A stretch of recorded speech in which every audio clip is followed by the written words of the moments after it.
Entonces, bueno, pues muchas gracias por la invitación para estar aquí con ustedes. Les voy a platicar hoy un poquito de la física de partículas elementales, que es a lo que yo me dedico, y gracias de nuevo por la invitación. Entonces, le di el título a mi plática de física de partículas elementales, de lo más chiquito a lo más grande, porque vamos a ver que todo está conectado. Como ustedes saben, el siglo pasado tuvo muchos cambios muy profundos en nuestra manera de pensar. De pasar de un pensamiento aristotélico a que los átomos eran como bolitas duras, que ya era bastante impresionante para el tiempo, pasamos a entender que los átomos realmente tienen estructura.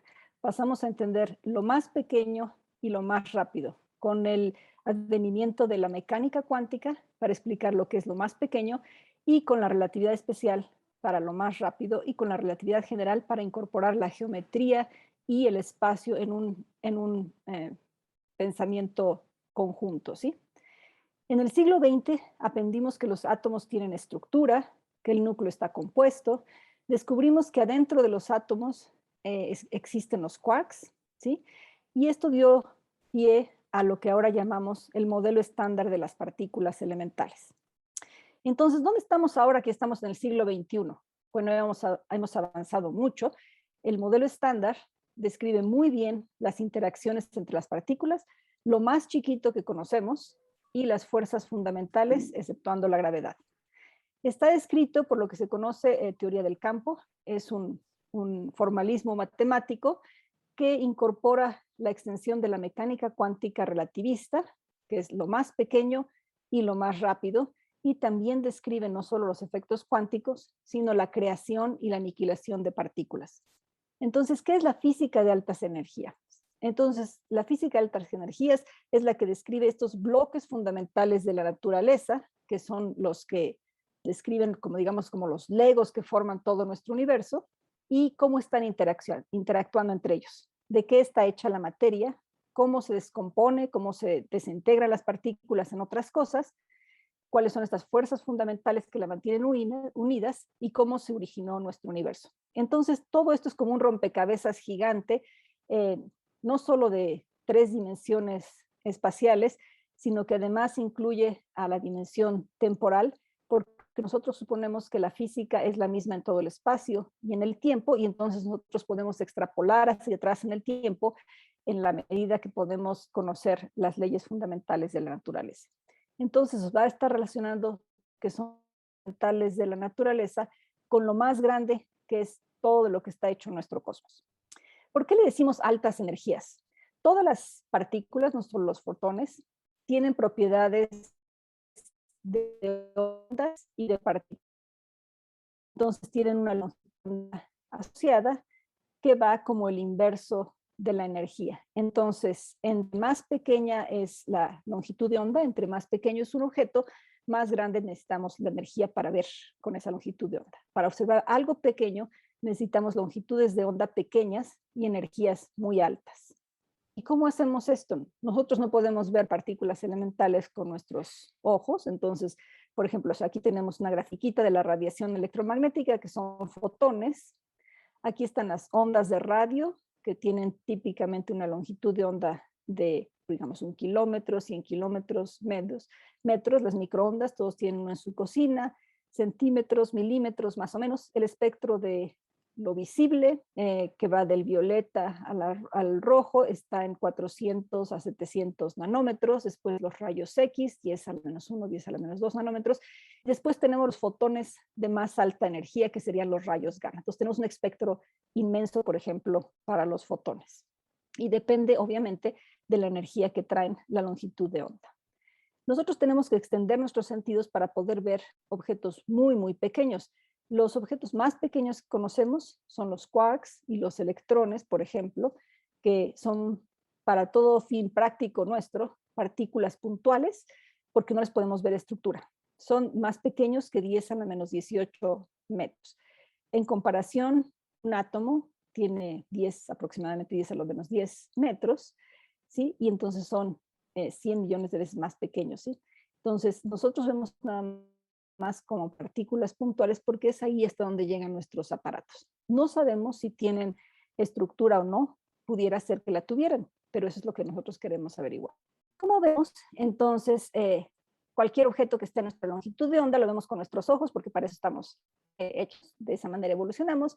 Nuestras mascotas, si queremos ver algo pequeño pero no tanto, podemos usar un microscopio normal, un microscopio electrónico, si queremos ver DNA o átomos, ajá. Y si queremos ver algo más pequeño, como el orden de un quark, necesitamos un acelerador de partículas elementales. Dado los objetos grandes, vamos a necesitar, por ejemplo, un telescopio grande, podemos tener un telescopio pequeño de mano para ver la luna o los planetas, un telescopio más grande, un radiotelescopio si queremos ver la galaxia, y por aquí están los satélites, que ya no pusimos aquí, donde se pueden ver objetos muy, muy lejanos, por ejemplo, detectar la radiación del fondo cósmico de microondas. Entonces, tenemos a nuestra disposición un rango muy, muy grande de escalas para observar objetos de diferentes tamaños. Y ahora aquí entra algo interesante. Vamos al rango de lo más pequeño. Si nosotros queremos ver un objeto muy, muy pequeño, lo que vamos a hacer es lo que ustedes siempre han hecho desde niños, cuando querían ver, por ejemplo, qué había dentro del reloj de su papá o dentro de algún juguete, lo rompían, ¿sí? Y veían qué había dentro y a veces lo podían volver a poner y a veces no. Y nosotros vamos a estar haciendo lo mismo, vamos a estar haciendo colisiones de partículas para ver en qué se transforman. La cosa aquí es que son partículas relativistas y nosotros sabemos que está la relación entre energía y masa descubierta por Einstein, y nosotros podemos generar con partículas muy energéticas pero de poca masa, partículas con mucha más masa pero menos energía o momento. Entonces esto es como si lo trasladáramos o lo tradujéramos a nuestra experiencia macroscópica, como si estuviéramos haciendo colisionar un par de fresas y en vez de encontrar puré de fresas, encontráramos peras, plátanos, manzanas, fresas, cacahuates y un montón de cosas que podían ser más masivas, pero con menor momento. Sin embargo, la energía se conserva, entonces la suma de la masa y el momento de todos estos debe ser igual a la suma de la masa y el momento de nuestras fresas relativistas. Entonces, esta es más o menos una caricatura de lo que nosotros estaríamos haciendo para poder entender o encontrar qué es lo que hay adentro de los quarks. Entonces, ¿cómo vemos adentro de un átomo? ¿Cómo vemos adentro en el núcleo de un átomo? Hacemos chocar partículas a muy altas energías. Para eso necesitamos grandes aceleradores, que son aceleradores circulares. Aquí está CERN, está en la frontera de Ginebra y, bueno, de Suiza y de Francia, y está a cientos de metros bajo tierra. Es un acelerador circular, tiene también cientos de metros aquí de circunferencia.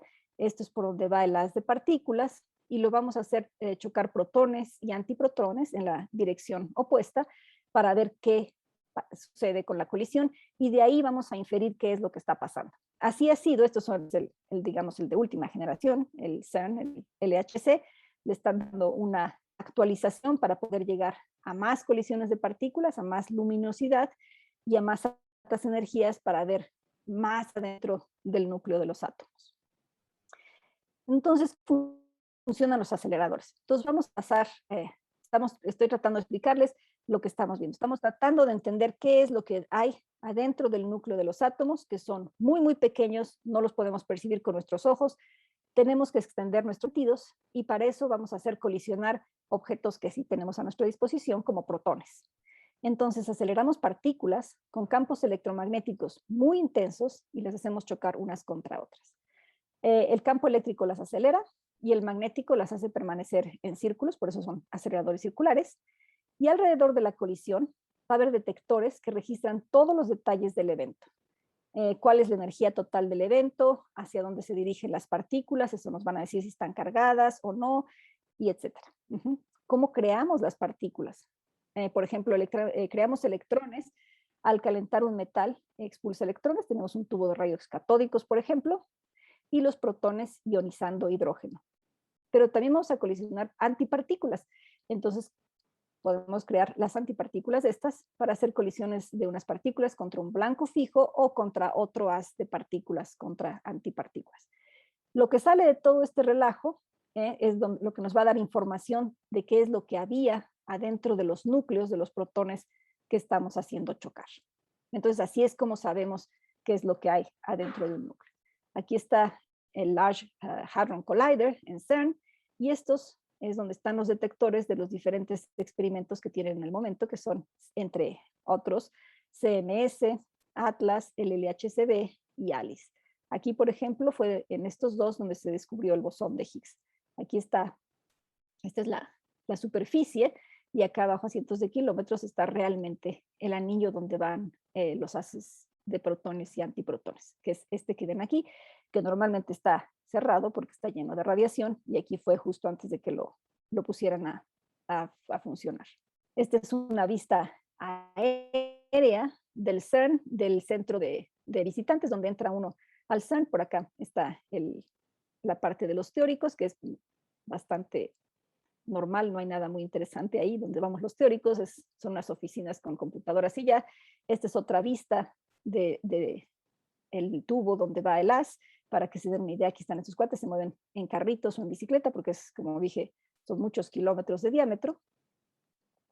Y este es el centro de control, donde están registrando y checando que el experimento esté funcionando como debe funcionar, y están registrando todos los eventos y viendo qué es lo que está sucediendo ahí con todas las colisiones en tiempo real, y después guardan toda esta información, analizan los datos y extraen información.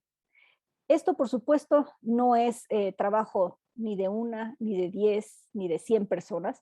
En cada uno de estos experimentos grandes hay del orden de miles de personas, que son desde los que se les ocurrieron las teorías hasta los que diseñan toda la electrónica, los detectores, todo lo que va en la detección de las partículas, más los físicos computacionales, más las personas que hacen los análisis de datos, más las personas que hacen la fenomenología, que quiere decir que extraen la información física, que ellas se los pasan a otro grupo de teóricos, y así se van todos colaborando hasta encontrar realmente qué es lo que estuvo sucediendo. Entonces, esta es una labor que requiere del trabajo de muchísimas personas, desde personas que hacen cosas muy, muy abstractas hasta personas que hacen cosas muy, muy prácticas, ¿sí? Esto es una novedad, o sea, esta es una manera nueva de hacer ciencia de los últimos 50 años, digamos. Comparémoslo con el laboratorio de Faraday, ¿sí? Faraday fue el que empezó esta unificación, por ejemplo, de la electricidad con el magnetismo, y estaba pues básicamente solito. Ahí está en su laboratorio, no sé si por ahí se ve como un gato, quizás tenía un asistente, ¿sí? Y todo salió digamos, de su cabeza.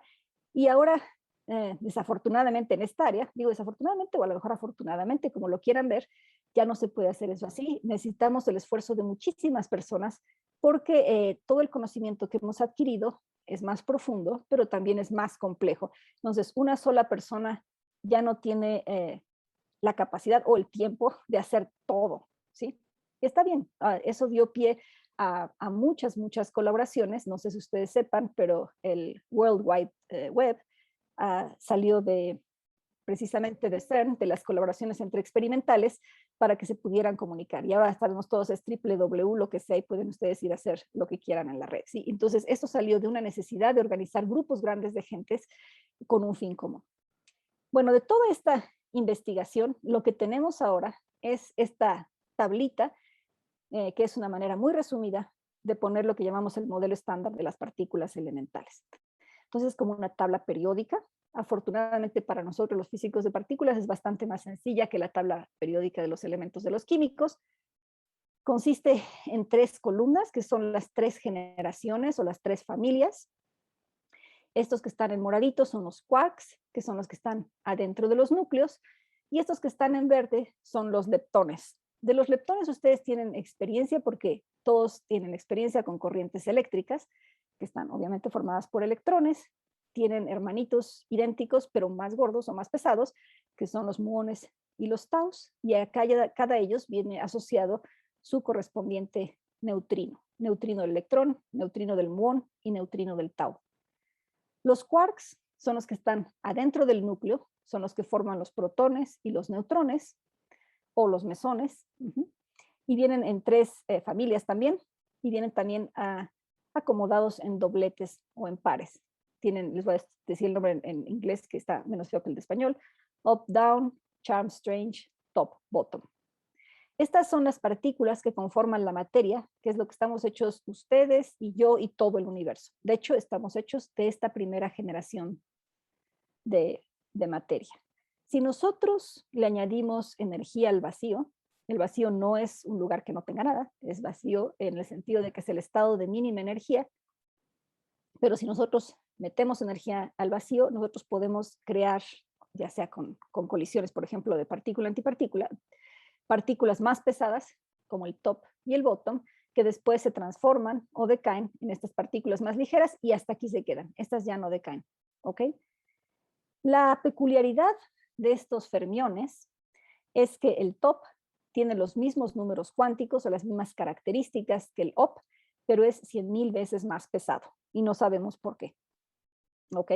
Entonces, este es uno de los primeros misterios del modelo estándar.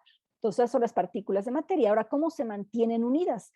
Bueno, se mantienen unidas por medio de las fuerzas fundamentales, que en este caso son la fuerte, que mantiene a los quarks adentro del núcleo, la débil, que es la responsable de los decaimientos radiactivos, y la electromagnética, que ustedes conocen, es la que tiene los procesos eléctricos y magnéticos. Estos dos se llaman juntas la fuerza electrodébil. Los quarks tienen carga eléctrica, pero no entera como todo lo demás del universo, sino fraccionaria, y los electrones tienen carga entera, ¿sí? Y los neutrinos son neutros. A la hora que interactúan, las partículas intercambian otras partículas, como si estuvieran aventándose una pelota. Igual que cuando se avienta una pelota, si la pelota es muy pesada, el rango en el que ustedes pueden aventar la pelota pues es limitado, y si la pelota es muy ligera, lo pueden aventar más lejos.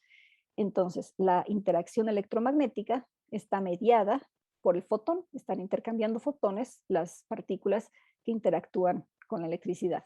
Y los fotones tienen masa cero y por lo tanto el rango es infinito. Los gluones también tienen masa cero, pero están confinados adentro del núcleo, y los quarks, algo que no les dije, tienen una carga que se llama de color, que no tiene que ver con el color, pero ahorita el color que nosotros percibimos, sino con una propiedad que tienen. El punto es que estos están cargados, este gluón, sienten esa interacción igual que estos, y entonces la interacción, toda la dinámica que está adentro de nuestro núcleo es muy complicada, pero ahorita les explico un poco más de eso. Y la fuerza electrodébil, o la débil electromagnética, la débil, esta es la electrodébil fotón, Zetas y Ws, se llevan o se median o se transmiten por medio de los bosones vectoriales. Todos estos son bosones y son diferentes que estos. No sé si ustedes hayan oído hablar de la estadística de fermiones y bosones, pero los fermiones no les gusta estar juntos en el mismo estado de energía. Dos fermiones que tengan los mismos números cuánticos, el mismo spin, la misma carga, no quieren estar juntos. Estos, en cambio, se aglutinan, ¿sí? Esos les encanta, son gregarios y pachangueros. Y luego está el bosón de Higgs, que estos son vectoriales, llevan una dirección, y este es un escalar. Este es el responsable de que todo tenga masa. Finalmente está el gravitón. Este sería, o es el que media las interacciones gravitacionales. Y aquí puse el equivalente de estos, no sé si lo puedan ver, ahí dice gravity, pero el gravitón, que es el que media la gravedad, no, la gravedad no se puede cuantizar, no tenemos una teoría cuántica de la gravedad, y entonces el modelo estándar no incluye la gravedad. Bueno, ese es un problema fundamental. Sin embargo, como la masa de las partículas es tan pequeña comparada con nosotros y muchísimo más pequeña comparada con la masa de una estrella o de un planeta, en realidad, para todos los fines prácticos del modelo estándar de las partículas, no importa que no estemos incluyendo la gravedad. Sí tenemos incluida la relatividad. Bueno, adentro del núcleo, estas partículas, estos quarks, tienen un número cuántico extra que se llama color. Y a lo mejor ustedes han oído de esto. Se le puso color, los fermiones no les gusta estar en el mismo estado todos juntos, pero notaron que había tres que se veían como igualitos y estaban en el mismo estado, pero parecían fermiones. Entonces a alguien se le ocurrió, esto no puede ser, a menos que tengan una propiedad extra que no vemos, porque a la hora que están todos juntos es como si fuera una combinación neutra de color. Y por eso se les puso en color. Entonces adentro del núcleo, por convención, le llamamos a lo que está dentro del núcleo azul, amarillo y rojo. Esas son las etiquetas que le pusimos a esta carga. Y estos también tienen carga. Es como si tuviéramos un fotón con carga eléctrica. Obviamente el fotón no tiene carga eléctrica, pero digamos sería el equivalente. La fuerza fuerte es muy diferente que las otras fuerzas fundamentales de la débil y la electromagnética, en el sentido que cuando ustedes tratan de separar dos quarks, va a ser energéticamente más favorable que formen un par quark-antiquark en el vacío y se conviertan en otro objeto antes de realmente verse como quarks libres. Esto sale un poco contraintuitivo, pero si ustedes piensan en un resorte, eso sería lo que sentirían. En cambio, la fuerza eléctrica o la electromagnética, ustedes tienen experiencia diaria de eso. Ustedes ponen un imán en el refri, lo separan y ustedes sienten inmediatamente que llega a una distancia en la que ya no siente el imancito, el jalón. O sea, no se siente la fuerza entre su metal y el imán, ¿sí? Y la fuerte es exactamente lo contrario. Y es tan fuerte que no es posible desconfinar a los quarks adentro de los núcleos a menos que tengamos energías muy, muy grandes. Ahora esto está bien, afortunadamente para nosotros, porque si no se hubieran desintegrado los quarks y no habría objetos en el universo. Ok. Entonces, estas son las propiedades de las interacciones. Entonces, tenemos fermiones que forman la materia, bosones, que son las partículas que intercambian y que son las que las mantienen, que son las interacciones, las que median las interacciones. ¿Y de qué orden de magnitud son? Para que ustedes se den una idea. Supongamos que nosotros ponemos a la fuerza electromagnética, la normalizamos, de que sea del orden de 1. Ustedes tienen todos experiencia con imanes. Ajá. La fuerza fuerte va a ser 25 veces más fuerte, más o menos a una distancia de 10 a la menos 18 metros, y a una distancia de 3 a la 10 a la menos 17 metros, o sea, una fraccioncita de diferencia, 60 veces más fuerte. Y eso es a lo que me estoy refiriendo, ¿sí? O sea, para jalarlos van a necesitar muchísima energía para poder separar los quarks. La fuerza débil, como su nombre lo indica, es menos fuerte que la electromagnética, 0.8, digamos, veces la fuerza eléctrica a la escala de 10 a la menos 18 y 10 a la menos 4 órdenes de magnitud más pequeña que la eléctrica, 10 a la 10 a la menos 17 metros. Entonces esto le está dando una idea que en unas escalas muy, muy pequeñas, un cambio pequeñito de la distancia produce efectos grandes, ya sea que la fuerza fuerte la sienten como mucho más fuerte, o sea, sienten a los quarks más pegados, o que la débil se va a sentir mucho menos, ¿ok? Y la gravitacional, bueno, la gravitacional es 10 a la menos 41 veces más pequeña que la electromagnética. Y eso se lo pueden imaginar si piensan que si ustedes tiran un clip al suelo, necesitan un imancito de este tamaño para levantar el clip. O sea, un imancito de este tamaño contrarresta toda la fuerza gravitacional de la Tierra sobre su clip. Ok. Entonces no hay teoría cuántica de la gravedad, y entonces no está incluida en el modelo estándar. Pero no está incluida no porque sea muy débil, sino por razones de que no podemos cuantizar. Y el bosón de Higgs, finalmente, que es crucial para entender el origen de la masa, y es crucial porque sin él no podríamos entender cómo describir a las interacciones fundamentales y a las propiedades de las partículas de la misma manera en todos lados, y a la vez poder describir de una manera matemáticamente consistente que las partículas tienen masa. Entonces, esto es algo bastante abstracto, tiene que ver con la geometría, pero lo interesante es que se puede describir e implica un cambio de fase, una transición de fase. Entonces, ustedes están familiarizados con las transiciones de fase del agua, por ejemplo, se enfría, se vuelve sólida. Si se enfría con ciertas peculiaridades o particularidades de presión, se puede convertir en nieve en vez de hielo, y si la calentamos se convierte en vapor. Lo mismo le pasó al universo temprano, hubo una transición de fase y de repente las partículas adquirieron masa cuando el bosón de Higgs adquirió un valor esperado del vacío diferente de 0, y eso es lo que nos está diciendo, eso es un término muy técnico, pero lo que nos está diciendo es que hubo un rompimiento de la simetría, como cuando el agua se convierte no en hielo, sino en nieve, por ejemplo, ¿sí? O en hielo, pero en situaciones particulares puede tener otra simetría completamente diferente. Entonces el bosón de Higgs es crucial para entender por qué estos objetos tan pequeños tienen masa. Lo que no nos dice el bosón de Higgs es por qué tienen estas masas, porque este es 100,000 veces más pesado que esto. Es como si estos fueran dos gemelos idénticos y sin embargo comieran lo mismo, y este es 100,000 veces más pesado que esto. Puede ser muy mala suerte para el pobre gemelo, pero nos puede decir que realmente se ven parecidos, pero no son exactamente iguales. Sí, hay algo en su metabolismo, hay algo en ellos intrínsecamente que es diferente. Obviamente lo que es Obviamente diferente es cómo se acoplan al bosón de Higgs, pero nos está diciendo algo más, o sea, ¿hay algo más que nos pueda decir esta diferencia tan drástica de las masas? Si todas son partículas elementales, ¿por qué no todas tienen la masa más o menos parecida? Bueno, esta es una caricatura ganadora de el bosón de Higgs y su masa. Esta fue hecha en los 80s y este es digamos, el medio donde va a entrar, este es el campo de Higgs, que aquí es un campo de reporteros, por ejemplo. Y aquí está alguien famoso que sale y adquiere una masa, este es un quark. Imagínense que este es un atleta de los Olímpicos y sale y están esperándole a la salida de los reporteros y se le juntan y entonces este atleta adquiere una masa efectiva que es toda esta bola de reporteros y se va moviendo despacito porque es una bola de reporteros muy grande. Si sale alguien que no ganó nada, pues este va a ser como un neutrino muy ligerito que pasa por aquí y nadie se le pega, nada más tiene que moverse tantitito para esquivar a los reporteros y esa sería su masa.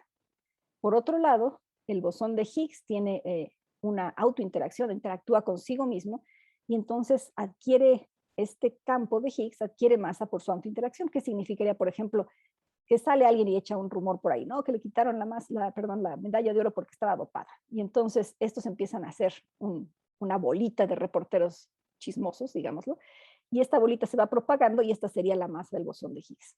Esta caricatura ganó un premio ahí en los 80s porque le pidió un político a uno de los físicos ingleses que le explicara de manera sencilla a alguien.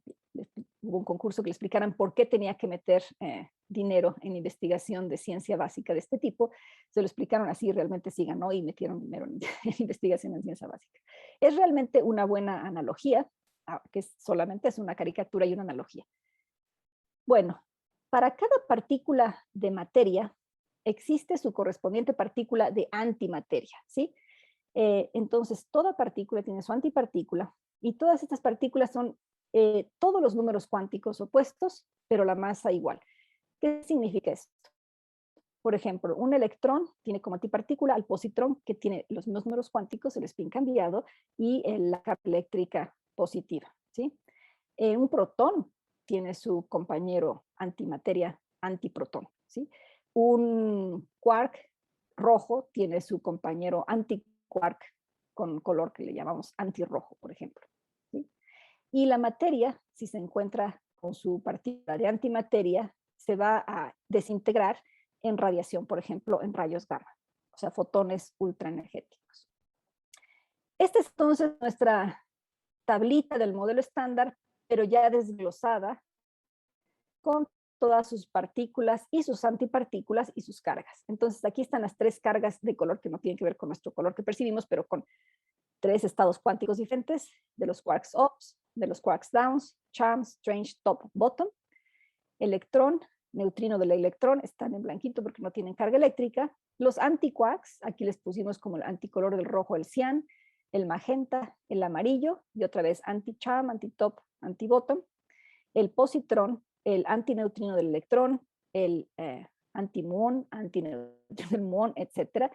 Los bosones vectoriales, que son 8 gluones que tienen combinaciones de color, aquí están, todos tienen carga de color, un fotón eléctricamente neutro, un bosón vectorial cargado con carga negativa y masa, un bosón vectorial con carga positiva y masa, este sin masa, el fotón, un bosón vectorial neutro pero masivo y un bosón de Higgs con spin cero y masivo. Entonces, esto ya es realmente lo que nosotros conocemos como partículas elementales hasta el día de hoy. Ya no son, la tablita es un poquito más complicada y ya las pueden contar, ya no son nada más 12, sino son bastantes más. De estas partículas se pueden juntar para formar todos los objetos de los que está formado nuestro universo. Como les dije, un protón va a estar formado de 2 quarks ups y 1 down en una combinación de carga o de este número cuántico neutra. Por eso le pusieron aquí los tres números, los tres colores rojo, azul y verde. El neutrón va a tener un up y 2 downs. Y así se van formando muchas cosas. Por ejemplo, los mesones son un up y un anti-up. Hay muchos tipos de mesones, un top, un anti-top. Estos son los Ks, por ejemplo. Luego los protones, los neutrones, estos van a formar, por ejemplo, en este caso, un núcleo, que es el del deuterón, Ahora ya sabemos que hay tetraquarks, perdón, que son estructuras formadas de 4 quarks. Estos núcleos van a formar después núcleos más complicados y en el interior de las estrellas, con las presiones muy altas, las temperaturas, se van a formar núcleos más complicados como los que tenemos de carbono y los que forman todos los demás elementos de la tabla periódica. Entonces, hasta aquí es nuestro modelo estándar y está bien, describe muy bien las partículas y sus interacciones a cierta escala de energía. ¿Por qué digo a cierta escala de energía? Es la escala de energía a la que podemos hacer nuestras colisiones y hasta ahí podemos ver. Si nosotros pudiéramos hacer experimentos a muchas más altas escalas de energía, ¿qué veríamos? ¿Veríamos estructura dentro de los núcleos o no? ¿Veríamos que aquí estos tienen más estructura? ¿Veríamos que realmente no son 3 generaciones de partículas? Aquí son las 3 generaciones, ¿hay más? ¿Qué es lo que veríamos? Entonces, esta es una curiosidad que tenemos. Hasta ahorita lo que sabemos es que solamente hay 3 generaciones de partículas hasta la escala del LHC, que ya es de TeV, de tera electron volts. Y sabemos también por consideraciones cosmológicas que el número de neutrinos asociados a estas familias solamente puede ser 3, ni siquiera llega a 4. Entonces, a las escalas del modelo estándar hay 3 generaciones y no más. ¿Por qué 3? Es un misterio, porque no podemos seguir metiéndole energía y empezamos a ver otras réplicas de estas a más altas energías. No sucede. No sabemos si a escalas muy, muy, muy, muy grandes pudiera pasar, pero a estas escalas de teraelectronvolts no sucede y a las escalas del universo temprano tampoco. Entonces, en nuestro modelo estándar tenemos varios misterios. ¿Por qué hay 3 generaciones? Es lo que acabo de referirme. ¿Por qué las masas de las partículas son tan diferentes? ¿Y qué le pasó a toda la antimateria? Yo dije al principio que estamos hechos de materia y en efecto, no estamos hechos de antimateria ni encontramos regiones de antimateria en el universo. Sabemos que existe, de repente llega un núcleo de antimateria por ahí, la podemos crear en el laboratorio, pero nuestro universo está hecho de materia. Entonces, las evidencias que ya tenemos ahorita de que hay física nueva, yo no diría, bueno, quizás nueva no, desconocida, a la que no tenemos todavía acceso porque no tenemos las escalas de energía, es, por ejemplo, la masa de los neutrinos. Los neutrinos se formularon sin masa cuando se formuló el modelo estándar, sin embargo, tienen una masa pequeñita. Entonces, quizás es una extensión pequeña del modelo estándar, pero es una extensión. La evidencia de que hay materia oscura, y eso quiere decir que hay materia que no interactúa, o sea que es eléctricamente neutra, por eso es opaca, no emite fotones, y que no puede ser ninguna de las partículas que tenemos en el modelo estándar. Las dos tienen que ver con la masa. Y acuérdense que por ahí andamos cargando el problema de cómo pasamos de un régimen cuántico, donde estas tienen una masita, a un régimen clásico, donde se aplica la gravedad, donde los objetos tienen masotas. Ok, no sabemos todavía cómo pasar ahí. Entonces, los neutrinos tienen masa, y aunque sea pequeñísima, la tienen. Y aunque tengan un número muy pequeñito, si está multiplicado por un número muy grandote, les puede dar un número grande, que es lo que pasa con los neutrinos. Su masa es pequeña, pero hay muchísimos en nuestro universo. Esta es la primera desviación del modelo estándar. ¿Cómo son los neutrinos? Es un misterio. ¿Qué quiere decir qué son? Los neutrinos podrían ser o no sus propias antipartículas. Esto parece un poco contraintuitivo, pero desde el punto de vista matemático, un neutrino podría ser su propia antipartícula porque no tiene carga. El electrón no puede ser su antipartícula porque la antipartícula tiene que tener carga positiva. Sin embargo, si el neutrino es o no su propia antipartícula, tiene consecuencias en nuestras matemáticas y en los procesos físicos a los que llevan. Entonces, los neutrinos son fundamentales en la astrofísica y la cosmología y es importante entender si son o no su propia antipartícula. Esto que ven aquí es una mina gigantesca llena de agua, la mina de Kamioka, en Japón, donde se encontró o se estableció la masa de los neutrinos. Lo que ustedes ven aquí es una mina llena de agua. Esto es el reflejo de todos estos fotomultiplicadores que tenemos aquí, ¿sí? Que son los que van a aumentar la pequeña interacción que haya hecho un neutrino aquí cuando choca contra una partícula. Entonces aquí midieron la cantidad de neutrinos que entraban de un tipo, la cantidad que salían de otro, y solamente pueden transformarse unos en otros si tienen masa. Aquí está otra vez nuestro problema de las masas de las partículas elementales, que ya les recalqué bastante, ¿ok? Y aquí están las evidencias de materia oscura. La materia oscura no es nueva, ya tiene casi 100 años de establecida la evidencia.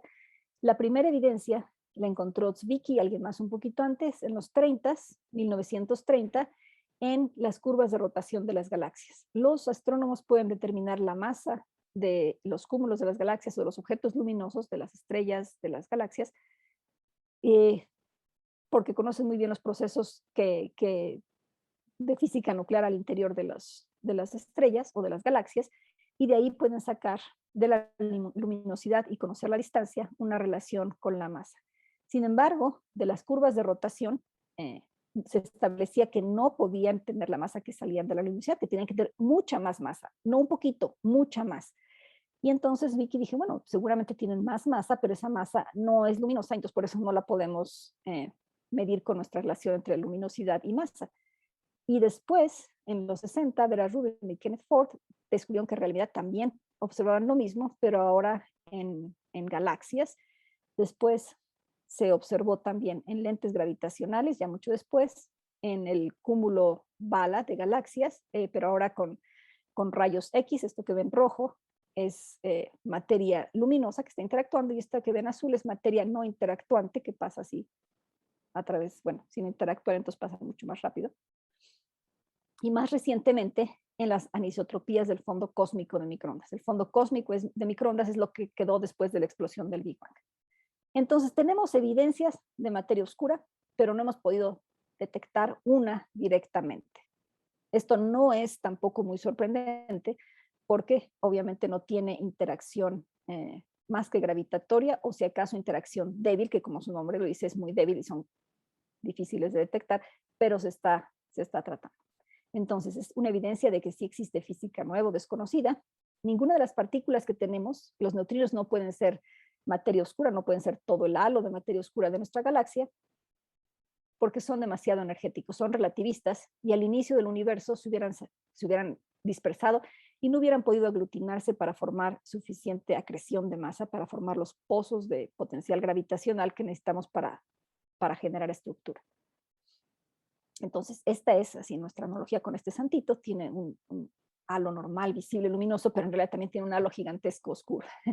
Entonces, esta es nuestra galaxia. Tiene un halo muy grande de materia oscura, que suponemos, la mejor explicación, la más sencilla, es que son partículas no interactuantes, pero no sabemos cuáles son.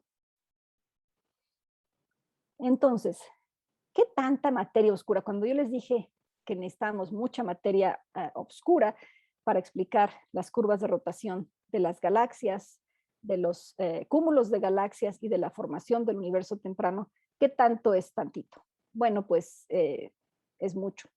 Del contenido energético, acuérdense que podemos transformar masa en energía, el contenido energético, que es energía y masa de todo el universo, tenemos que el 25% de la masa que vemos en nuestro universo, un poquito más, 26, es materia oscura.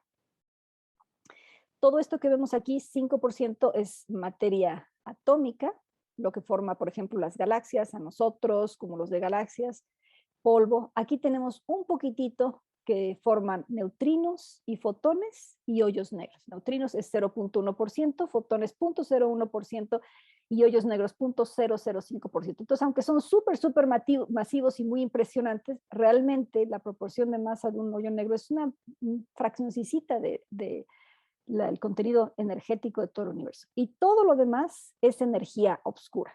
La energía oscura, estamos más a oscuras de lo que es de la materia oscura, porque lo que nos damos ahorita con nuestro universo se está expandiendo, ahorita se está expandiendo aceleradamente y no sabemos por qué.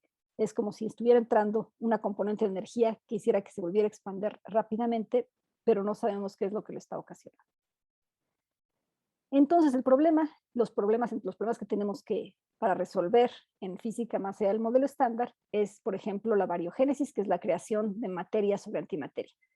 Si nosotros suponemos, y sabemos que así fue por la radiación del fondo cósmico, que el universo empezó con la gran explosión, el Big Bang, ¿por qué después de, digamos, un segundo de que se formó el universo, quedaba básicamente pura materia y toda la antimateria ya se había desaparecido? ¿Por qué hay más materia que antimateria? Esto se le llama bariogénesis, ¿sí? Entonces, hay en el universo temprano, se supone, una pequeña asimetría entre los bariones y los antibariones, o sea, los bariones son los núcleos, por ejemplo, y los antinúcleos en el universo temprano, que después de un periodo de inflación hizo que quedara solamente un tipo de materia, la que conocemos como materia, y que se diluyera todo lo que es antimateria. Entonces, ¿por qué hay 3 generaciones de quarks y leptones? ¿Hay solamente 12 partículas de materia fundamentales? Creemos ya que no, porque ahí está la materia oscura. ¿Cuál es la naturaleza del Higgs? Y aquí estoy diciendo, hay un solo Higgs. Vimos que hay un montón de las otras partículas, pero nada más tenemos un bosón escalar. A lo mejor hay más de uno y se acoplan diferente las diferentes partículas, y eso explicaría la diferencia en las masas, pero no sabemos. ¿Por qué son tan diferentes las masas de las partículas? ¿Por qué hay más materia que antimateria? ¿Qué es la materia oscura? Entonces, estas son algunas de las preguntas que todavía no hemos contestado los físicos de partículas y que nos gustaría entender para saber qué hay más allá del modelo estándar. Entonces, una teoría más fundamental, cuyo límite fuera el modelo estándar, igual que la relatividad la general, tiene su límite de bajas energías, la relatividad especial, perdón, en la mecánica newtoniana. Hasta ahorita el concepto de simetría y unificación ha sido útil, y lo que es interesante y padre, y aquí es donde viene también la parte de lo más grande, tiene que concordar con todos los procesos astrofísicos y con la cosmología. Eso quiere decir que tiene que concordar, por ejemplo, con la física de las supernovas, con la física de los hoyos negros, con los cuasares, y también con el inicio del universo, con las diferentes etapas de la expansión del universo, cómo se crearon los núcleos. Todo tiene que concordar con nuestros modelos de partículas elementales. Entonces, en el tiempo que me queda, nada más les voy a platicar, por ejemplo, algunos ejemplos de cómo vamos más allá del modelo estándar. Añadir simetrías, añadir partículas, añadir interacciones, y estas generalmente vienen todas relacionadas. Se pueden también añadir dimensiones espaciales extra, ustedes habrán oído las teorías de supercuerdas, y algún principio fundamental. Y aquí están las fronteras a las que estamos explorando.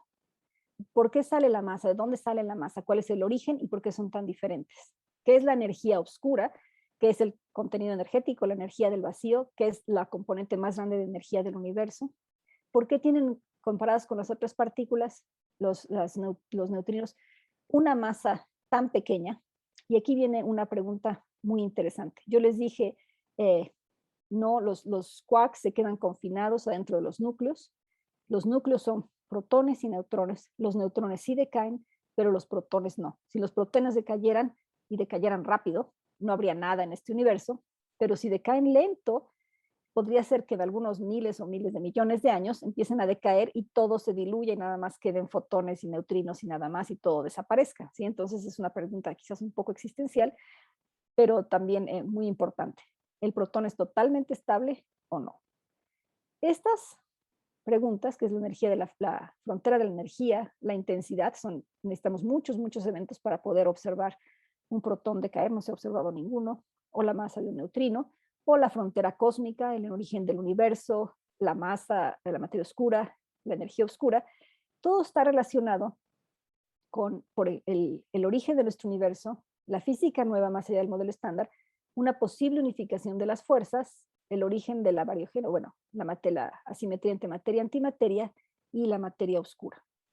Y esto es como hemos ido evolucionando, digamos, desde Faraday y Maxwell hasta ahora.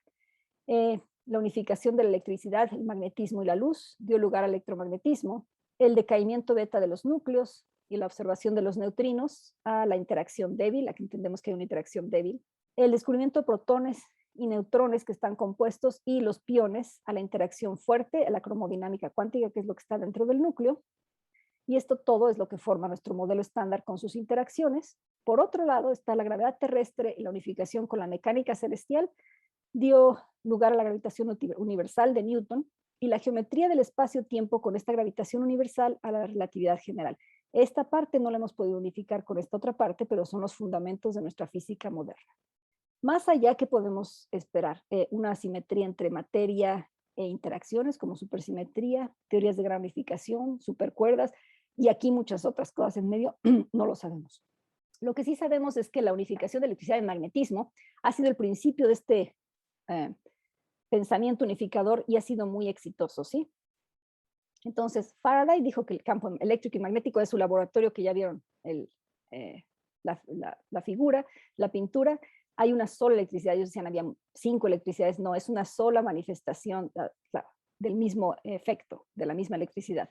Y Maxwell unificó la electricidad y magnetismo y nos dijo que la luz es electromagnética, es una onda. Esto se unificó en las ecuaciones de Maxwell y ahí vienen en las mismas ecuaciones el campo eléctrico y magnético. El signo de igual no es ocioso, quiere decir que podemos transformar uno en otro, igual que tenemos E igual a mc al cuadrado, ¿sí? Entonces, cuando escribimos nuestra ecuación matemática en nuestro lenguaje, esto nos está diciendo, cuando esto dice que es igual a esto, aquí tenemos un objeto y otro, quiere decir que uno se puede transformar en el otro. Bueno, si añadimos más simetrías, podríamos ir a unificación de todas las fuerzas fundamentales, igual que pensó Faraday de la electricidad. No son muchas interacciones, sino es una sola. Me voy a ir un poquito más rápido. Y aquí podríamos pensar que además los bosones y los fermiones, o sea, las materia y las partículas de fuerza, realmente se pueden transformar unas en las otras, o son dos diferentes manifestaciones de algo más fundamental, y tendríamos una teoría supersimétrica. Si además pensamos que es una teoría donde hay una sola fuerza fundamental al mero inicio del universo, podríamos tener una teoría supersimétrica de gran unificación. ¿Nos da alguna ventaja? Predice la existencia de nuevas partículas, más Higgs, partículas exóticas, en algunas de ellas decae el protón, en otras no. Explican la carga fraccionaria de los quarks, y eso ya es un gran adelanto. Predicen el cociente de algunas masas, aunque sea aproximado, ya también es un adelanto. Meten muchos más parámetros que no entendemos, pero hay una sola interacción fundamental. Y aquí les pongo una caricatura de que también hay una gran unificación de los cubiertos, y lo pueden encontrar en el internet. Si quieren ir de campamento, les pueden vender una cosa que es unificación entre cuchillo, tenedor y cuchara, para que no ande cargando muchas cosas, es práctico, ¿sí? Podían tener también más dimensiones espaciales, como las teorías de Kaluza-Klein, que son la base de las teorías de cuerdas.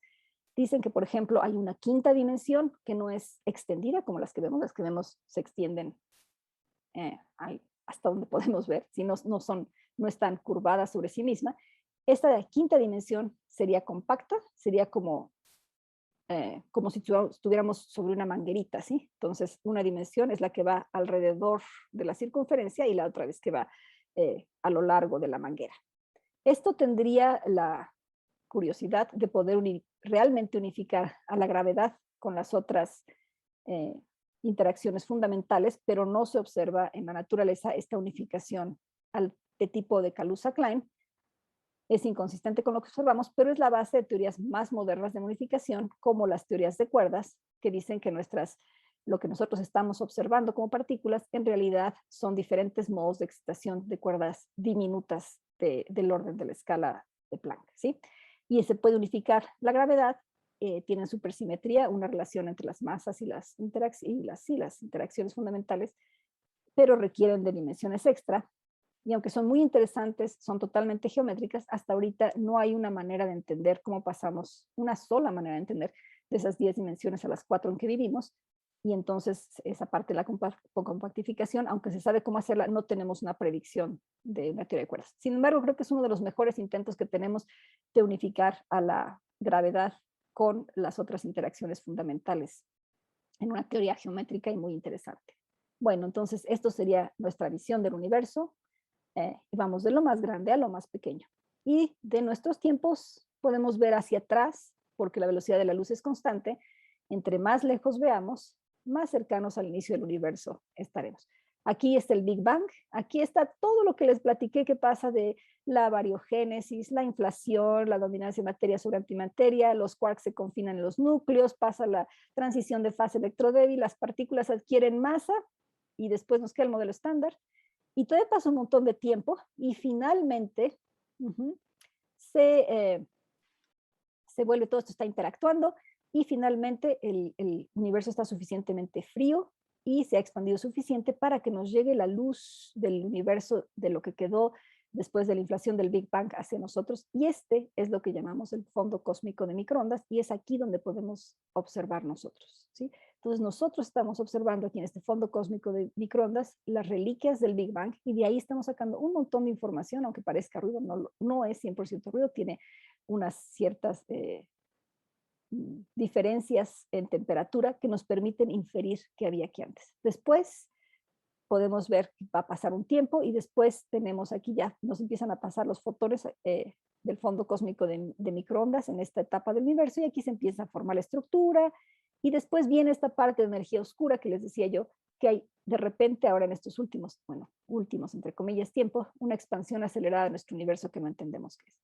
Esto es lo mismo visto desde el punto de vista de partículas, una etapa de Big Bang, inflación, aquí aparecen rayos cósmicos ultraenergéticos, donde les digo que de repente nos llega un antinúcleo. Y en esta etapa del universo, 10 a la menos 10 segundos del Big Bang, es donde están las energías de nuestros aceleradores modernos que les enseñé al principio de la plática. Después se confinan los quarks dentro de los núcleos y empiezan a formar estructuras, y después empiezan a formar núcleos, y aquí 3 a la 10, o sea, 300.000 años después del Big Bang, es donde empezamos a recibir, a percibir la radiación del fondo cósmico del microondas. Esto ya se enfrió suficiente después de 300.000 años para que los fotones sean liberados, ya no estén interactuando con el resto de las partículas y podemos percibir esta luz primigenia. Y ya estamos por acá después de, obviamente esto no está a la escala, después de muchos, muchos años. Y finalmente, ¿dónde le estamos detectando todos estos efectos violentos? Ya no podemos, o sea, nuestros aceleradores, les dije, ¿cómo podemos ver más chiquitos, o sea, a distancias más pequeñas? Tenemos que hacer aceleradores circulares gigantescos del orden del diámetro de la Tierra o cambiar de tecnología. Lo que se está haciendo es cambiar de tecnología por aceleradores lineales, por un lado. Pero va a llegar un límite a lo que podemos hacer en nuestro planeta y entonces nos estamos yendo hacia el cosmos, donde podemos ver todos los eventos que sean muy extremos, como las explosiones de las supernovas o la emisión de rayos de los discos de acreción de los hoyos negros. Todos esos traen muchísima energía que nosotros no podemos crear en la Tierra. La desventaja es que pues no podemos nosotros crear una supernova, sencillamente tenemos que buscar por todos lados hasta que explote una, pero el momento que explote una podemos poner nuestros detectores y ver qué es lo que está pasando. Entonces se está pensando en poner muchos detectores para detectar todos los neutrinos y los fotones que salen de las supernovas y ver qué es lo que está sucediendo. También los rayos cósmicos ultraenergéticos, que son producidos por eventos extremos, nos van a dar información acerca tanto de procesos muy energéticos como quizás de física más allá del modelo estándar. Ya para terminar les voy a decir dónde hay en todos los experimentos internacionales hay mucha participación de mexicanos en algunos de ellos, no en todos, pero en bastantes. Entonces aquí tenemos ALICE en el CERN, que busca el plasma de quarks y gluones cuando estamos a las energías del universo temprano antes de que los quarks se confinen. Hacen chocar núcleos de oro ionizados, los oros ya saben son muy densos, entonces de ahí pueden sacar una condensación de quarks y gluones muy, muy grandes, y lo que quieren hacer es estudiar la materia a densidades muy extremas, que sería recrear el inicio del universo, para entender cómo se confinaron los quarks dentro del núcleo, porque ese es un mecanismo que no se entiende al 100%, y el universo temprano, y tiene una buena participación mexicana. Estas son, obviamente, digamos, dibujos artísticos de cómo se vería un plasma de quarks y gluones. Este es parte del detector de ALICE, ¿sí? Luego están CMS y Atlas. Estos son partes de los detectores y los triggers. Ajá, pongo siempre los dos juntos porque son experimentos con diferentes tecnologías sobre el mismo anillo del CERN, con diferentes grupos de análisis, con técnicas de análisis diferentes, y esto es para poder realmente confirmar independientemente que lo que vieron es realmente lo que vieron. Y eso es como puede uno replicar un evento para decir si realmente lo que vio es un bosón de Higgs. Entonces ahí están CMS y Atlas. Hacen chocar haces de protones y antiprotones a muy altas energías. Parte de esa energía se convierte en masa y aparecen partículas nuevas como el bosón de Higgs. Nos puede dar cotas para partículas hipersimétricas o más bosones de Higgs, materia oscura y partículas exóticas de las que no he hablado. Entonces, si se fijan, aquí hay una persona para que se den una idea del tamaño de los que son estos detectores. Y aquí están. Este es una personita. Esto ya, obviamente ya está todo cerrado porque están funcionando. Uno de estos experimentos también en CERN es el LHCb, y ellos los que están viendo es más o menos las condiciones que pasarían después de un segundo después del Big Bang, para entender por qué hay más abundancia de materia que antimateria y por qué la antimateria desapareció en su totalidad. Esto está relacionado con el rompimiento de una simetría. Como les dije, las simetrías son importantes, también su rompimiento, que es la violación de carga paridad. Después hay experimentos que están en la frontera del cosmos. Este está aquí en México, en la Sierra Negra. Este es el Pico de Orizaba, esta es la Sierra Negra, y aquí en el valle que está entre los dos está HAWC, que es el High Altitude Water Cherenkov Observatory, que no solo está en México, tiene una participación fuerte mexicana, y son tanques grandes, gigantes de agua, que detectan rayos gamma, que eran los que decíamos que son ultraenergéticos, con una longitud de onda muy pequeña del cosmos, para entender procesos astrofísicos, pero también física de partículas elementales. Ya están tomando datos, están observando todo el cielo, y ven un rango de energías de 100 GeV a 100 teraelectronvolts. Entonces, esto, o sea, 100 GeV lo podemos llegar en el LHC, 100 teraelectronvolts para nada. Entonces, van a cubrir un rango de energía mucho más alto que el LHC, o sea, que los experimentos de aceleradores, pero bueno, obviamente con lo que les llegue del universo. Entonces, ahí van a detectar lo que cuando llegan los rayos gamma, reconstruyen de dónde vienen, y de lo que pueden reconstruir pueden inferir qué partículas son las que los produjeron. Entonces provienen de objetos celestes en condiciones físicas extremas en los que podemos producir fotones de más alta energía. De este tipo parecido, hay uno también con participación fuerte mexicana en Argentina, en Mendoza, en la Pampa Amarilla. Aquí está un tanque de agua de Rotoplas, por cierto, con su panel solar, tiene fotomultiplicadores, y ahí lo que van a ver son rayos cósmicos. Rayos cósmicos pueden ser, por ejemplo, protones ultraenergéticos o núcleos de hierro, por ejemplo. Entonces, ¿de dónde salen estos núcleos con tanta energía que nos lleguen hasta acá y produzcan aquí una señal luminosa que es detectada? Y también pueden ver cuáles son los mecanismos de la aceleración, por ejemplo, de objetos extremos, la composición de que están hechos, y también tiene, como les dije, su participación mexicana. Otro tipo de experimentos sería la detección directa de materia oscura. Aquí también tenemos participación mexicana, por ejemplo, en el experimento PICO. Esta es una cámara de burbujas de octafluoropropano supercalentado. ¿Qué pasa? Llega una partícula de materia oscura, en este caso si llega, le pega al octafluoropropano y produce, porque está en condiciones extremas, una línea de burbujas, por eso se llama una cámara de burbujas, y del tamaño de las burbujas y de los datos de energía que pueden sacar de la colisión, pueden deducir cuál es la energía de la partícula con la que entró, y obviamente las propiedades del octafluoropropano supercalentado. El líquido hierve, aparece la burbuja, y la miden en dos lados y pueden determinar qué tipo de partícula le pegó. También es una participación fuerte mexicana. Otro tipo de experimentos que ven el cosmos es el Dark Energy Spectroscopy Instrument, DESI, que están observando la energía oscura. Entonces están observando el efecto de la energía oscura en la expansión del universo. Les dije que se está expandiendo un poco más rápido, y entonces van a ver el corrimiento al rojo, los espectros ópticos de las galaxias y los cuásares, y van a ver el universo muy temprano. Y de ahí pueden deducir qué tan rápido o no, o sea, cómo están las regiones de energía oscura, cómo se está expandiendo nuestro universo, y nos va a dar información acerca de nuestro universo temprano, que también tiene que ver con nuestra física de partículas elementales. Aquí también hay una participación fuerte mexicana. Bueno, para terminar, hay muchos grupos teóricos y experimentales en física de partículas y cosmología. En México, aquí les pongo algunos, y creo que se me olvidan también algunos otros, pero ya somos muchos. Cuando empezamos hace muchos años, pero eran nada más la Ciudad de México, Puebla y algunos otros más, y ahorita ya estamos casi en toda la República Mexicana. Y cualquiera de ustedes está bienvenido a contactarnos, aunque si no quieren dedicarse a esto, por lo menos para enterarse de lo que está pasando, porque estamos viendo momentos interesantes en la física de partículas, ¿sí?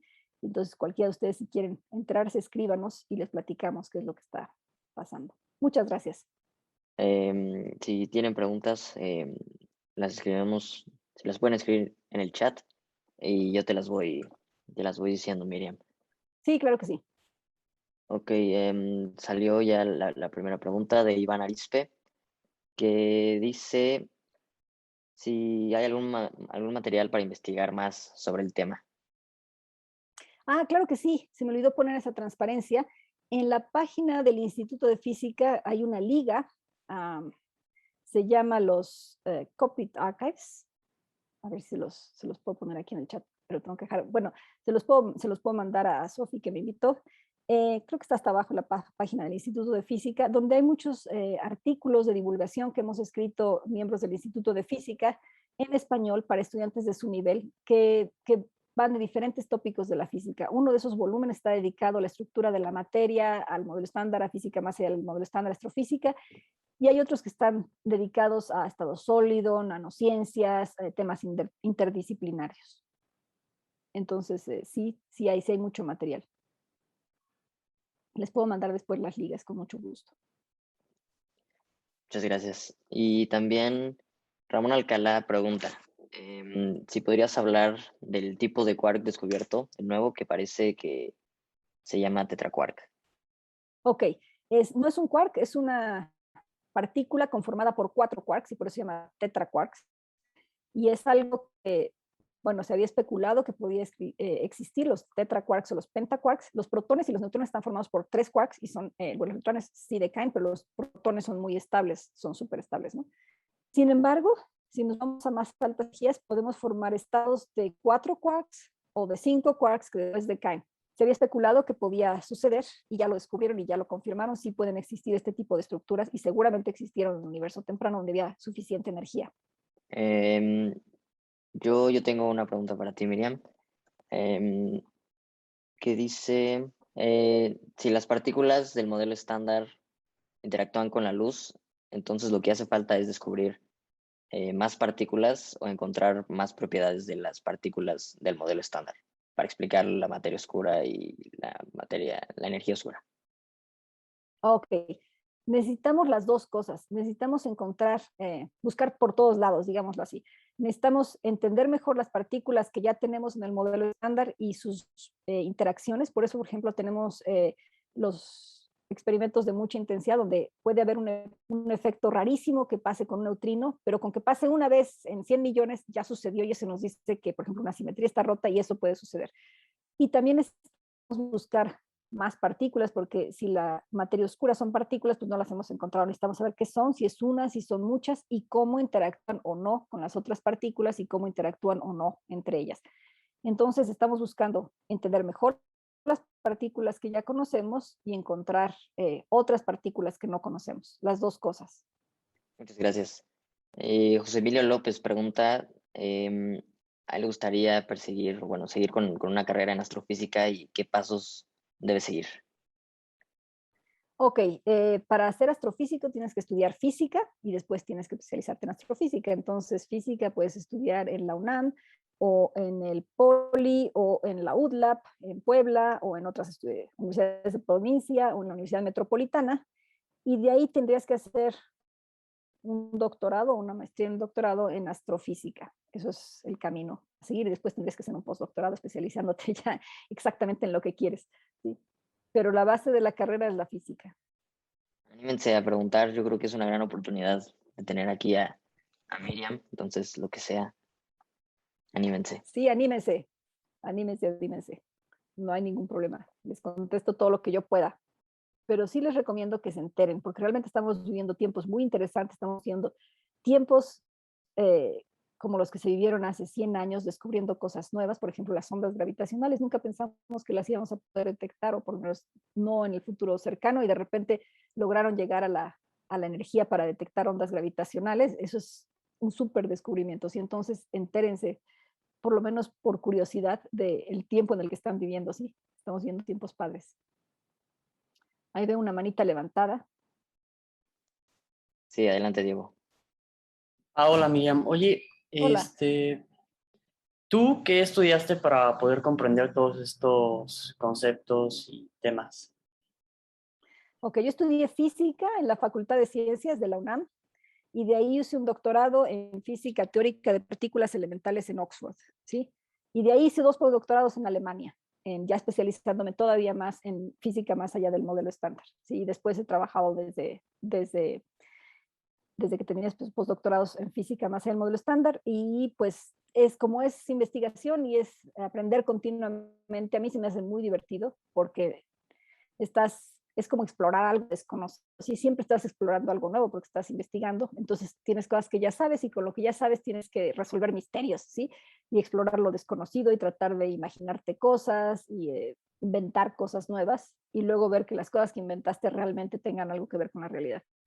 Entonces, a mí en lo particular se me hace muy gratificante y muy divertido. Tienes que saber muchas matemáticas porque pues, el lenguaje de la naturaleza son las matemáticas, pero pues si te gustan las matemáticas, si te gusta la física, es padre. Ok, muchísimas gracias. Sí. También tenemos otra pregunta de Mario Mercado que dice, como experiencia en la Facultad de Ciencias, ¿considerarías difícil estudiar física e ingeniería de manera simultánea? Sí es pesado, pero hay gente que lo hace, ¿sí? Tienen materias comunes, pero tienen materias que no son comunes. Entonces, estudiar dos carreras de forma simultánea, y sé que gente lo ha logrado. Lo más común es que estudien física y matemáticas, pero también ha salido uno que otra que estudian física e ingeniería, pero ya es muy intenso, porque ya la carrera de física es de alto rendimiento, la de ingeniería también, entonces sí es muy, muy pesado, ¿sí?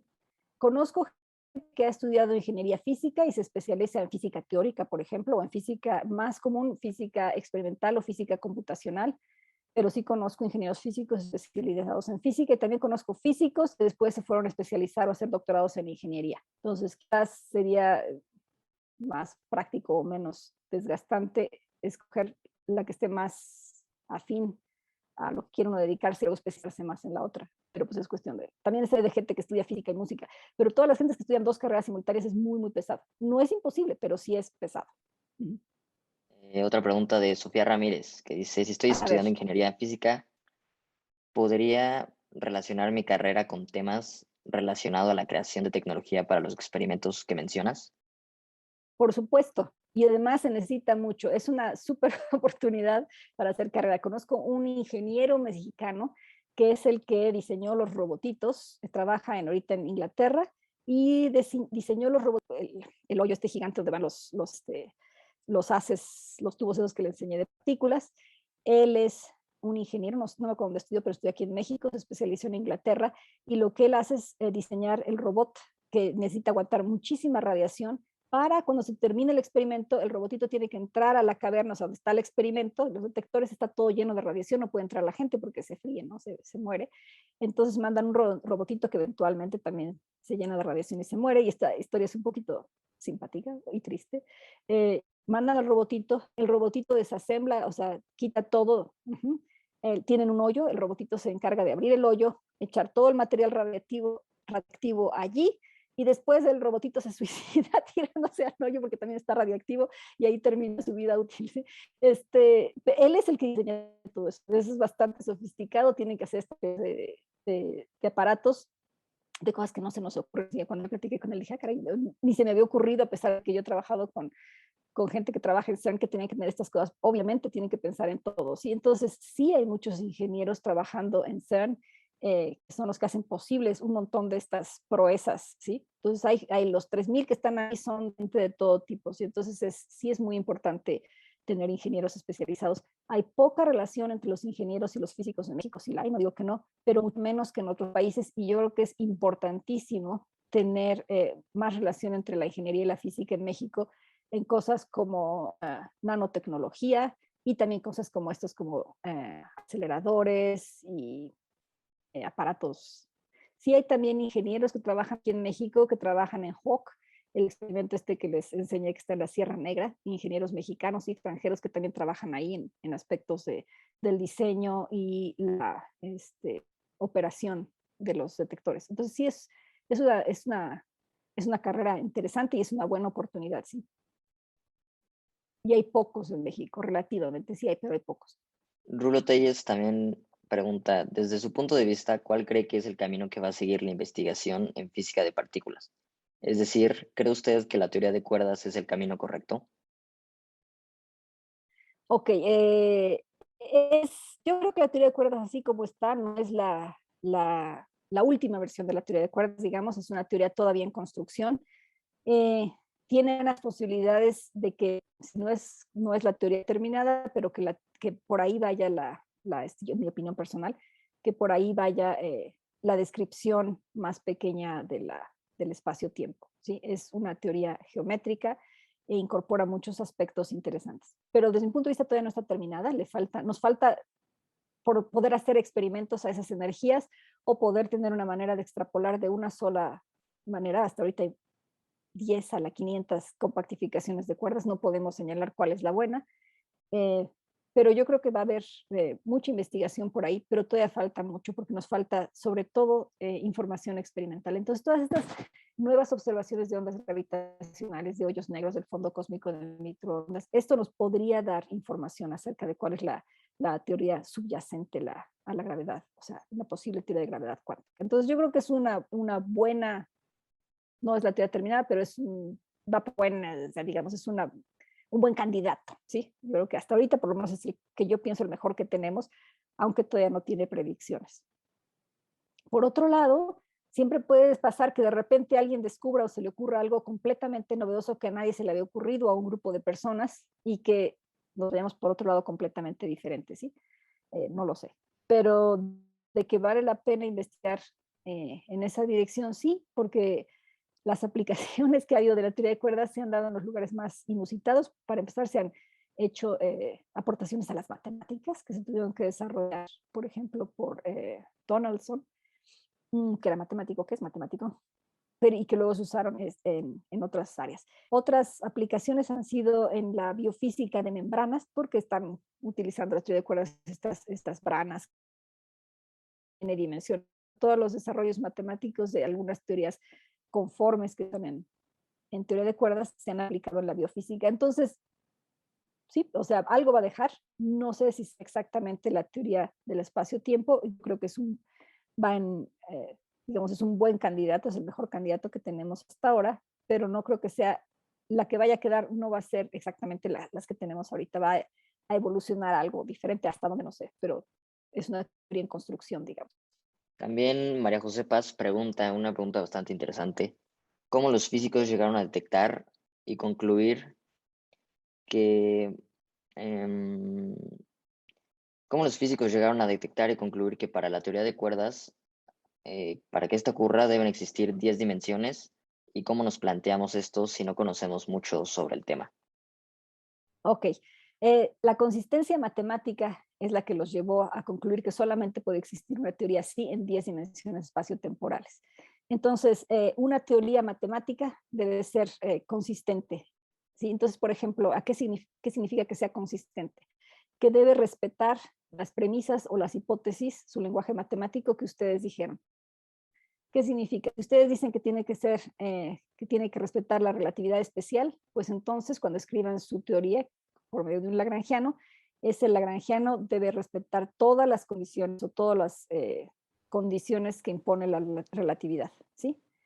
Si ustedes dicen que quieren que sea una teoría que tenga más dimensiones, no sé cuántas, pero que incorpore ciertas características, y para hacerla consistente resulta, en este caso, la cancelación de anomalías. Esto es algo bastante importante, es un lenguaje técnico, pero significa que la teoría sea consistente también a nivel cuántico. Entonces, para que la teoría sea cuánticamente consistente, solamente puede ser consistente si tiene 10, el número de dimensiones aparece en su lagrangiano, en sus ecuaciones, solamente si esas dimensiones espaciotemporales son 10, ustedes pueden tener una teoría que sea consistente con todas las hipótesis que pusieron. Entonces, esta es la manera, digamos, más sencilla que se me ocurre de explicarles cómo sucede. Todas estas teorías que les demostré, todas son consistentes, pero la consistencia matemática, por ejemplo, las teorías supersimétricas, las teorías con muchos Higgses, no es, o sea, es un sine qua non, no puede ser una buena teoría física si no es matemáticamente consistente, pero puede ser que sea una teoría matemáticamente consistente y no represente la realidad física, ¿sí? Entonces tiene que haber las dos condiciones, tiene que ser matemáticamente consistente y describir los fenómenos físicos que ustedes están observando. Y esa es la parte donde todavía no llega la teoría de cuerdas. Ahorita es matemáticamente consistente, incluye a la gravedad de una forma cuántica, pero todavía hay muchas versiones de esa teoría de cuerdas una vez que pasamos de las 10 dimensiones a las 4 dimensiones espaciotemporales que tenemos, para que podamos tener una predicción que diga, ah, está bien o está mal, ¿sí? Hasta ahorita tenemos muchísimas versiones de unas teorías compactificadas y no podemos saber, no se ve una dirección de cuál sea la buena. Por eso digo que es una teoría en construcción y nos falta información y nos falta quizás matemáticas para poder desarrollar nuestra teoría. Pero es así como llegaron a la conclusión de que tendría que tener más dimensiones espaciotemporales. Ángel Norzagaray pregunta si podría explicar un poco acerca de la nueva física que se hablaba por abril. ¿Cuál? Si me das algún hint. La Em, del momento anómalo magnético del muón. ¿Sí? La Probablemente. precesión del. Ok. Ok, este es un efecto cuántico que es el que nos dice que nuestra teoría del campo, la teoría electrodinámica cuántica, es correcta. Se observó primero con el momento anómalo magnético del electrón y resulta que el modelo estándar, o sea, tienen como es como un dipolito, tienen una precesión por el spin, como están girando las partículas, y el modelo estándar predice un valor para esta precesión o momento mm, anómalo, magnético anómalo es porque las correcciones cuánticas le añaden a la parte clásica, ¿sí? Y resulta que las correcciones cuánticas, por eso se llaman anomalías, son correctas. O sea, hay efectos cuánticos ahí producidos por la mecánica cuántica en la precesión o el momento dipolar del electrón y también del compañero más pesado, que es el muón. Y el modelo estándar, con todas sus correcciones cuánticas, lo predice en un valor, pero lo que observan los experimentos está alejado de ese valor. Alejado es poquito en términos de numeritos, pero es grande en términos de precisión experimental. Y eso podría deberse a efectos de nueva física, de otras correcciones cuánticas que estén, de partículas nuevas que no conocemos, que estén afectando este momento bipolar. Entonces, eso es a lo que se referían y todos los físicos que hacemos física más estamos emocionados, pero hay gente que hace otro tipo de física del modo estándar, que hace mecánica, cromodinámica cuántica en el Lattice, se llama Lattice QCD, que dicen que lo que pasa es que ellos pueden predecirlo porque estamos en otro régimen, y hay otra gente que dice que considerar efectos cuánticos de otras partículas. El punto es que hay mucha controversia y hasta ahorita no se sabe si lo que estamos viendo es efectos de física desconocida o nueva, o realmente lo que pasa es que nos falta hacer cálculos más precisos de la física que ya conocemos.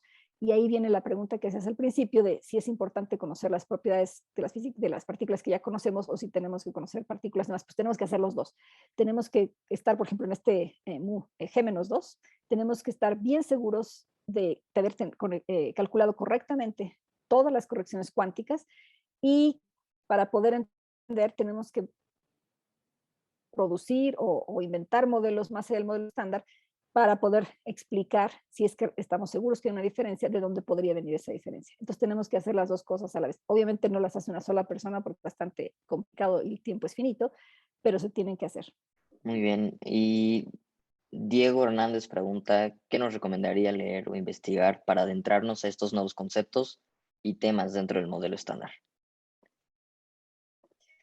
Ok, entonces, como les dije, ya está el Cockpit Archives en el Instituto de Física y hay muchas cosas. Después se pueden ir a una página de monitos, así de caricaturas, pues es como de caricaturas, el modelo estándar y más allá en caricaturas, que se llama The Particle Adventure. Busquen en Google theparticleadventure.org y ahí van a encontrar una página donde les explica, casi de ahí tomé parte de las figuras, el modelo estándar, los aceleradores y todo. Ahí hay muchas ligas a literatura ya más profunda. La página parece muy sencilla, pero realmente está muy bien escrita y aunque están en los conceptos están explicados de manera fácil, están explicados correctamente. La hicieron físicos muy reconocidos y ha ganado varios premios porque no es fácil explicar conceptos muy abstractos, digamos, con analogías que sean lo más parecidas al concepto posible. Y esa Particle Adventure, de Particle Adventure, lo logra. Entonces, ahí vale la pena irse a ver a los Cockpit Archives. Hay un montón de literatura de partículas elementales a nivel divulgativo, pero yo creo que van a encontrar muchas ligas a cosas serias, porque también hay muchas, si se van nada más a Google, hay también un montón de ligas a cosas más mafufas, pero se pueden ir ahí a The Particle Adventure, al Instituto de Física Cockpit Archives. Y nosotros vamos a sacar una página recientemente, bueno, en un futuro cercano, de nuestro grupo de partículas en el Instituto de Física, en donde les vamos a poner también ligas a aspectos de divulgación. la hemos tenido todavía lista por razones fuera de nuestras manos, pero la vamos a poner y se las puedo mandar a Sofi para que se las dé a ustedes y puedan buscar ahí más información. También Mario Mercado pregunta, ¿qué opina usted de los taquiones o qué respuesta ha visto dentro de la comunidad científica sobre estas supuestas partículas? Ok, los taquiones son partículas que viajan a velocidad más grande que la luz y sabemos de la relatividad que no puede haber partículas que viajen a velocidades más grandes de la luz porque tienen un problema de causa y efecto. Entonces, los taquiones, por ejemplo, aparecen en la física de cuerdas como posibilidades y es otra de las pruebas de consistencia para evitar que haya taquiones que violarían ciertos principios muy fundamentales. Eso impone otras restricciones en la teoría. Entonces, ahí tienes un ejemplo de cómo se pueden poner restricciones en una teoría matemática. Si observas, si te predicen algo que no es no físico bajo ciertas condiciones, dices, estas condiciones no se pueden dar. Hasta ahorita no se ha observado en la naturaleza ningún taquión, violaría ciertos principios fundamentales que no hemos observado nunca, ¿sí? Como la causalidad, pero algunas teorías predicen taquiones. Entonces, lo que normalmente es teoría predice taquiones y dices, tengo un problema con mi teoría, ¿sí? Pero sí hay gente que se lo toma más en serio y dice, bueno, podríamos detectar un taquión y qué tendríamos que hacer para detectarlo y entonces se pone bastante complicado el asunto, pero sí hay que tomarnos esta clase de cosas en serio. O sea, realmente a lo mejor aparecen en eventos muy extremos, pero tendríamos que pensar. En general, si tú no quieres violar la invariancia de Lorentz, tú supones que no hay taquiones. José Emilio López pregunta si la gravedad es una fuerza o es solo la curvatura del espacio. Es curvatura del espacio que se puede traducir a una interacción, a una fuerza, se puede expresar con este lenguaje, ¿sí? Es el efecto de la curvatura del espacio por la masa de los objetos. Pero se puede traducir de manera efectiva como un potencial efectivo con una masa gravitatoria y una constante gravitatoria, ¿sí? Son dos descripciones. La correcta es la curvatura del espacio, pero la puedes poner en un límite, vas al límite, por ejemplo, de Newton. También la descripción de Newton es correcta o sea, no es la más fundamental, pero es correcta en ciertos rangos de velocidades, por ejemplo, a velocidades bajas o cuando tienes el espacio plano, ¿sí? Entonces tenemos diferentes descripciones de la física que se ajustan mejor a diferentes escalas de lo que estemos observando, que no necesariamente son las más fundamentales. O sea, si tú vas a calcular el tiro parabólico, lo más fundamental es que la calcules con las correcciones relativistas, pero van a ser, a lo mejor ni siquiera las vas a poder medir con tu reloj, ¿sí? Entonces, es la decisión más correcta, pero quizás no es la más adecuada, ¿sí? La más adecuada es usar la mecánica newtoniana, ¿sí? Aunque no sea la más fundamental. Entonces, esta es otra cosa que también aparece en la física. Nosotros tenemos que decir, bueno, esta es la más fundamental y en estos límites se reduce a esta descripción que es mucho más sencilla quizás o más apropiada para esas escalas de energía. Eso sería lo que estaría pasando en el modelo estándar. La descripción que tenemos es quizás la más apropiada para unas escalas relativamente bajas de energía de las de nuestros aceleradores y probablemente, obviamente no es la buena si nos vamos a altas energías porque estamos viendo objetos y fenómenos que no pueden ser descritos por el modelo estándar, ¿sí? Pero quizás la teoría más fundamental, ya que la tengamos, digamos, calcular algo a las escalas del modelo estándar se vuelve tan complicado que, o sea, esto no es la teoría efectiva es que nada más tiene cierto rango de validez a esas escalas de energía, ¿no? Entonces yo creo que la comparación entre la mecánica de Newton y la relatividad es un buen ejemplo de esto. Y yo tengo otra pregunta, si nos podría contar acerca de Stephen Wolfram y su búsqueda por una teoría del todo. No sé muy poquito de eso. No sé, la verdad, no les puedo comentar mucho de eso porque nada más sé que está buscando con una manera muy diferente de pensar que todas las demás, pero realmente no sé hasta dónde haya llegado. Una premisa fundamental en toda la ciencia moderna es que nosotros estamos describiendo la naturaleza y lo que pongamos como nuestras ecuaciones matemáticas o nuestro formalismo, nuestro andamiaje matemático, tiene que describir los fenómenos físicos. Hasta ahí no sé si realmente la formulación de Wolfram, que no la conozco, lo puede hacer o no. Pero, y además, para poder saber si describe igual de bien, por ejemplo, si tenemos algo que sea alternativo al modelo estándar, ¿cómo vamos a saber cuál es la buena? Pues tendríamos que predecir cosas nuevas que pudiéramos corroborar con el experimento.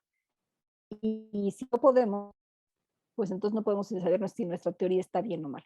Entonces, no conozco la teoría de Wolfram. He oído que tiene una teoría, pero la verdad no la conozco como para decir si cumple con esas premisas o no.